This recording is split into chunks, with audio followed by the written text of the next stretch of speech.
যারা এই প্রশ্ন ফাঁসের মাধ্যমে চাকরিতে ঢুকেছে প্রমাণের ভিত্তিতে তাদেরকে চাকরিচ্যুত করার আমরা দাবি জানাই।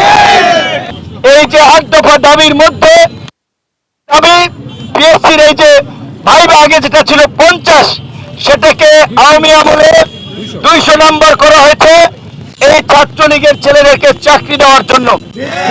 আমি মনে করি এই ভাইবার নাম্বার 85 আবার করে নিয়ে আসা দরকার।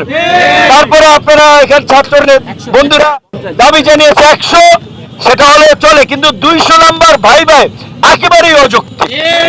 কারণ আপনাদের বুঝতে হবে আপনার মামু খালু নাই, আপনার তদবির করার কেউ নাই, আপনারা দেবে 200-র মধ্যে 50, 60, আর যার তদবির আছে তারা দেবে 150, 180, 190।